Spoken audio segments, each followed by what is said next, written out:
I hope आप सभी बहुत अच्छे होंगे और आप सबकी तैयारी काफ़ी शानदार तरीके से चल रही है। आज हम लोग करने वाले हैं राष्ट्रीय घटना चक्र का ये तीसरा दिन का वीडियो है। ठीक है, तीसरा वीडियो है। इससे पहले 2 वीडियो ऑलरेडी अपलोडेड है। जिन लोगों ने नहीं देखा एक बार जाकर चैनल को जरूर विजिट कर लें। ये साल भर का current affairs, most important current affairs है। ठीक है, चलिए बिना बात की देरी किए हम लोग देखते हैं करंट अफेयर्स का आज लास्ट वीडियो क्या है।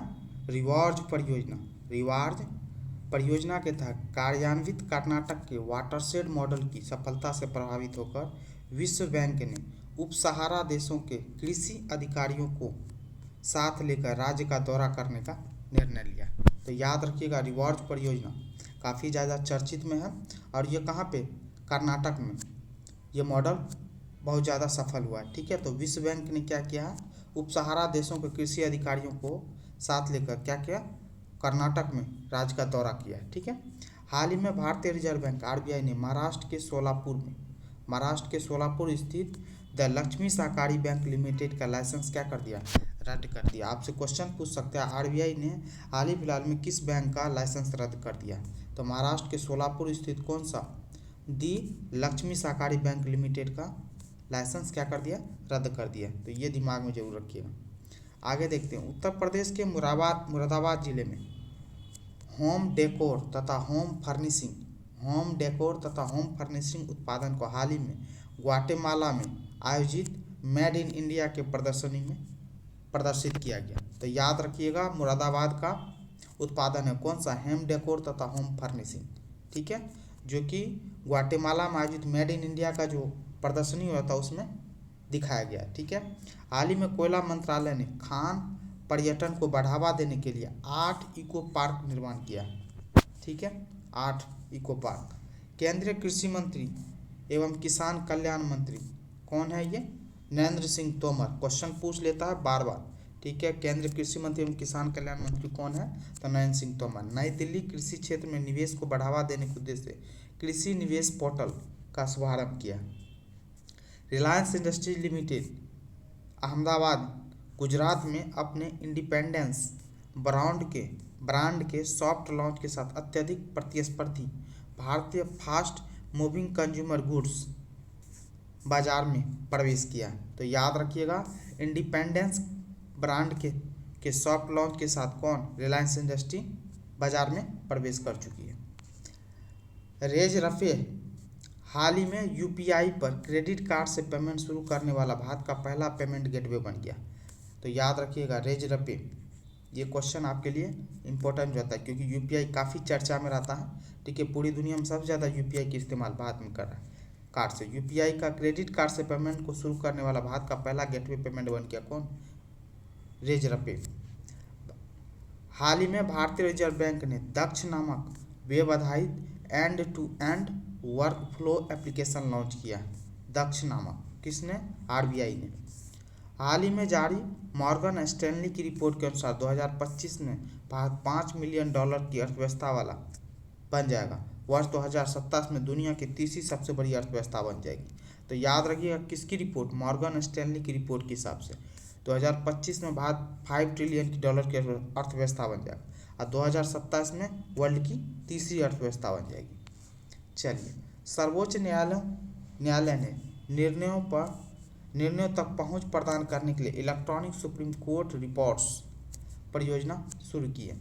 प्रधानमंत्री नरेंद्र मोदी ने अरुणाचल प्रदेश में 600 मेगावाट की कामबेंग जल विद्युत परियोजना राष्ट्र को समर्पित किया। तो आपके लिए क्वेश्चन बन जाता है, कामबेंग याद रखिए, कौन सा, कामबेंग जल विद्युत परियोजना कौन से राज्य में स्थित है, तो अरुणाचल प्रदेश में। इसको उद्घाटन किसने किया था, तो प्रधानमंत्री नरेंद्र मोदी।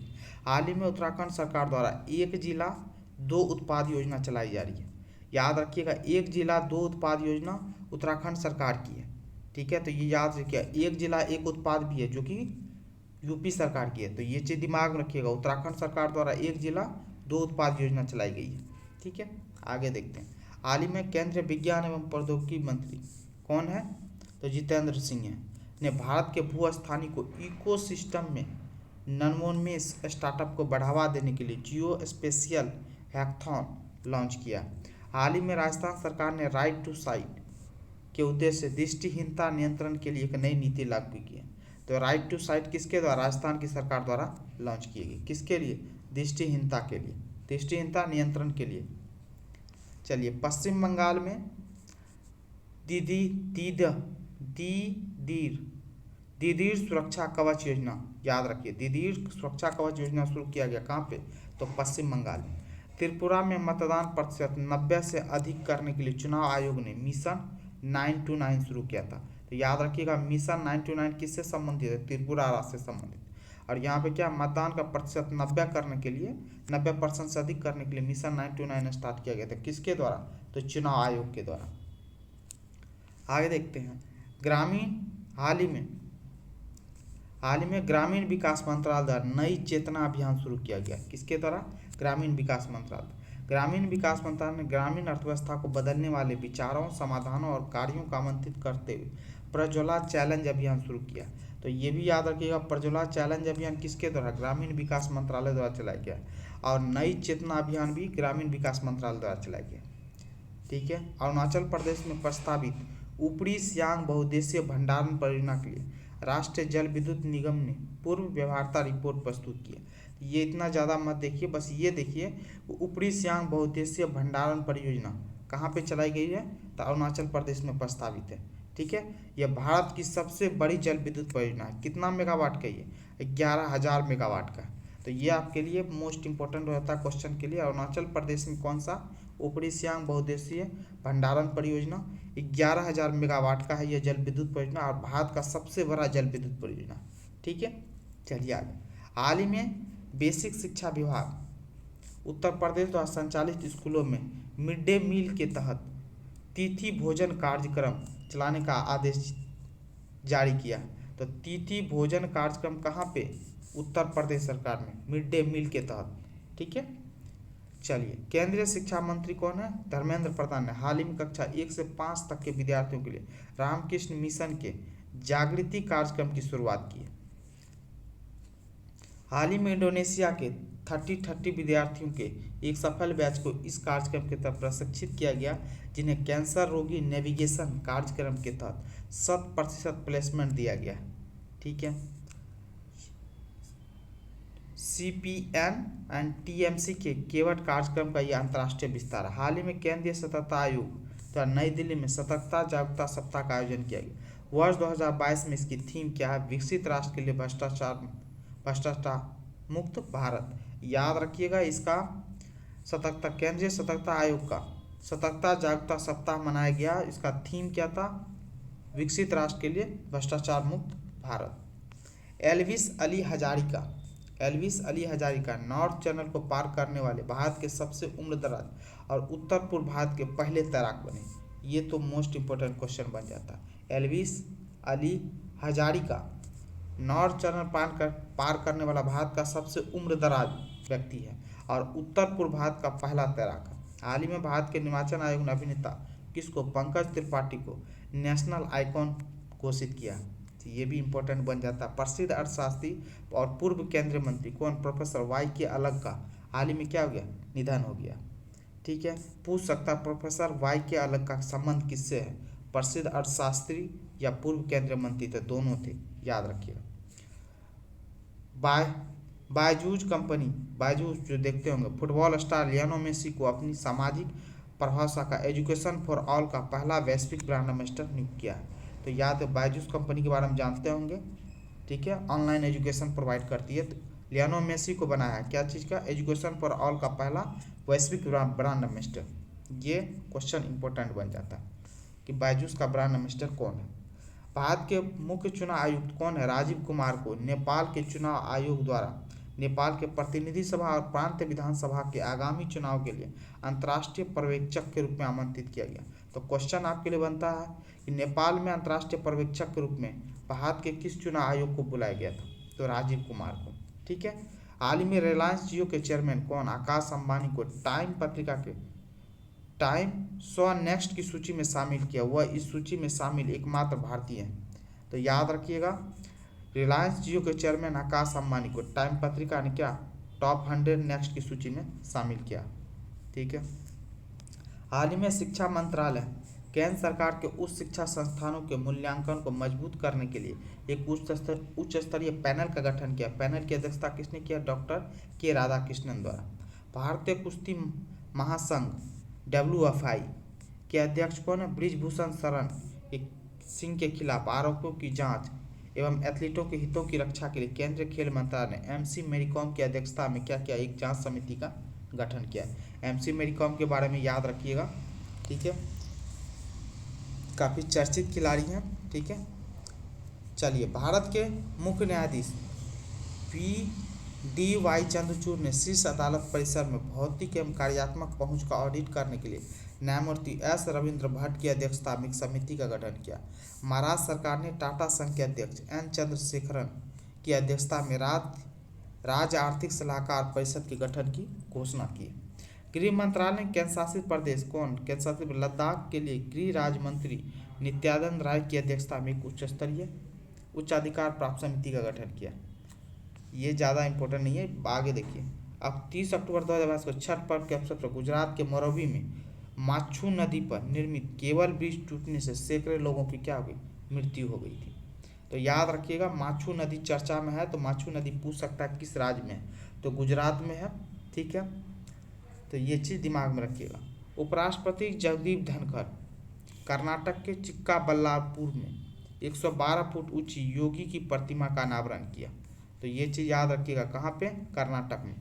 उड़ीसा के मुख्यमंत्री कौन? नवीन पटनायक द्वारा सुंदरगढ़ जिले में 50 एकड़ छत में फैले बिरसा मुंडा हॉकी स्टेडियम का उद्घाटन किया। तो याद रखिएगा, बिरसा मुंडा हॉकी स्टेडियम का कहाँ उद्घाटन किया गया? तो उड़ीसा में, ठीक है, सुंदरगढ़ जिले में। उड़ीसा के सुंदरगढ़ जिले में कौन किया है? तो उड़ीसा के मुख्यमंत्री नवीन पटनायक। आगे देखते हैं। हाल ही में केरल के कोल्लम जिले को देश का पहला संविधान साक्षर जिला घोषित किया गया था। ये तो बहुत ज़्यादा इंपॉर्टेंट हो जाता है। केरल के कोल्लम जिले को देश का पहला संविधान साक्षर जिला घोषित किया गया। प्रधानमंत्री नरेंद्र मोदी ने उत्तर प्रदेश के वाराणसी में असम के डिब्रूगढ़ तक विश्व के सबसे लंबे क्रूज का नाम क्या? गंगा विलास क्रूज का उद्घाटन किया। 3200 किलोमीटर यह क्रूज वाराणसी गंगा नदी से डिब्रूगढ़ की ब्रह्मपुत्र नदी तक जाएगा, ठीक है, बांग्लादेश से। तो बॉलीवुड अभिनेता कौन? आयुष्मान खुराना को यूनिसेफ इंडिया के लिए बाल अधिकार के राष्ट्रीय राजदूत के रूप में क्या किया? नियुक्त किया गया। हाल ही में यूनेस्को की धरोहर स्थलों में भारत के तीन सांस्कृतिक स्थलों को जोड़ा गया। किसको? सूर्य मंदिर मोढेरा जो कि गुजरात में, वडनगर शहर गुजरात का है, और उनाकोटी के चट्टानों को काटकर बनाई गई मूर्तियां जो कि त्रिपुरा में। इन तीनों को जोड़ा गया है किसमें? सांस्कृतिक स्थलों में, मतलब यूनेस्को की धरोहर स्थलों में जोड़ा गया। तो ये चीज़ दिमाग में रखिएगा, पूछ सकता है। सूर्य मंदिर मोढेरा कहाँ पे है? तो गुजरात में। वडनगर शहर कहाँ पे? गुजरात में। उनाकोटी चट्टानों को बनाई गई मूर्तियाँ कहाँ पे? त्रिपुरा में। इन तीनों को कहाँ पे? यूनेस्को की धरोहर स्थलों में जोड़ा गया। आगे देखते हैं। G20 सम्मेलन। वर्ष 2023 की G20 सम्मेलन की अध्यक्षता भारत को सौंपी गई है, ठीक है। ये बात अभी पता, अभी चल भी रहा है। इसकी थीम क्या है? वसुधैव कुटुंबकम, वन अर्थ या वन फैमिली वन फ्यूचर है, ठीक है। तो ये चीज़ याद रखिएगा, ये तो इम्पोर्टेंट बन जाता है। भारत G20 की अध्यक्षता इंडोनेशिया से ग्रहण किया था, ठीक है। पिछले साल 2022 का अध्यक्षता कौन किया था? इंडोनेशिया। 2023 में भारत कर रहा है। दुनिया की 100 सर्वाधिक शक्तिशाली महिलाओं की फोर्स सूची, शीर्ष स्थान पर कौन है? उर्सुला वॉन डे लेयन, यूरोपीय आयोग की अध्यक्ष है, ठीक है, उर्सुला वॉन डे लेयन। द्वितीय स्थान पर कौन है? क्रिस्टीन लेगार्ड, यूरोपीय सेंट्रल बैंक की अध्यक्ष है ये। तीसरा स्थान पर कौन है? कमला हैरिस है, अमेरिकी उपराष्ट्रपति, ठीक है। फोर्स सूची में भारत का प्रथम 6 भारतीय महिलाएं फोर्स सूची में जगह बना पाई है। निर्मला सीतारमन, ठीक है, 36वें स्थान पर, लगातार चौथी बार सूची में जगह बनाई है, ठीक है। उसके बाद रोशनी नाडर मल्होत्रा 53वें स्थान पर है, SC एलटेक की चेयरपर्सन है, ठीक है। माधवपुरी भी 54वें स्थान पर, सेबी की अध्यक्ष है ये। शोभा मंडल 67वें स्थान पर, स्टील अथॉरिटी ऑफ इंडिया की चेयरपर्सन है। किरण मजूमदार 72वें स्थान पे, फाल्गुनी नायर 89वें स्थान पर, 89 स्थान पे, ठीक है। और ईरान की जीना मासा ने मरणोपरांत इस सूची में जगह बनाई थी। तो यूनेस्को की global network of living cities global network of learning cities में भारत के 3 शहर शामिल किए गए। त्रिशूल जो कि केरल में, नीलाम्बूर जो कि केरल में, वारंगल जो कि तेलंगाना में। तो याद रखिएगा global network of learning cities में भारत के 3 शहर शामिल हैं, त्रिशूल, नीलाम्बूर और वारंगल। त्रिशूल है केरल में, नीलाम्बूर है केरल में, वारंगल है तेलंगाना में। देश के सबसे बड़े रबर डैम का उद्घाटन बिहार के गया जिले में फल्गु नदी पर किया गया।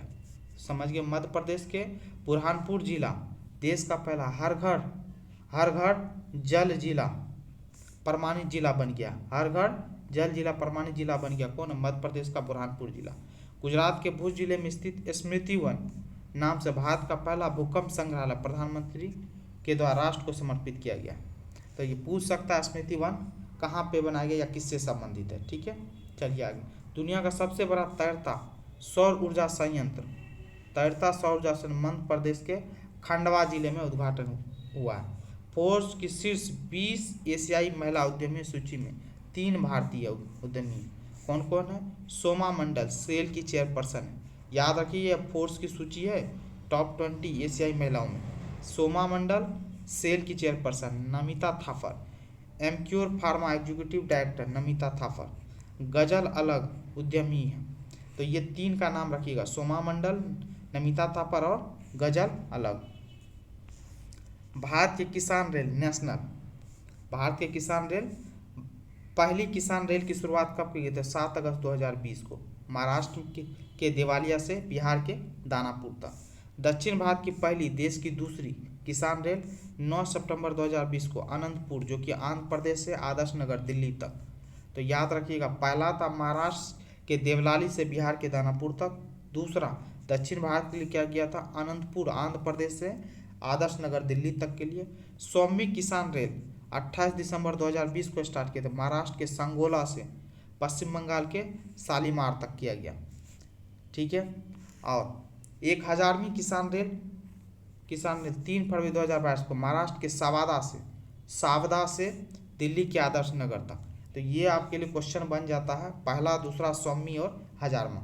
ठीक है, भारत की सबसे बड़ी तैरती सौर ऊर्जा परियोजना, सबसे बड़ी तैरती सौर ऊर्जा परियोजना रामागुंडम में है। एनटीपीसी द्वारा भारत का सबसे बड़ा तैरता सौर ऊर्जा संयंत्र तेलंगाना में के रामागुंडम में पूरी तरह से चालू किया गया। इस सोलर प्लांट की क्षमता कितना? 100 मेगावाट है। ठीक है, तो ये थे आज के आपके करंट अफेयर्स। आई होप ये वीडियो आपको पसंद आएगा। पसंद आया तो प्लीज़ करके चैनल को लाइक करें, कमेंट करें, शेयर करें, चैनल को सब्सक्राइब जरूर कर लें। Thank you so much.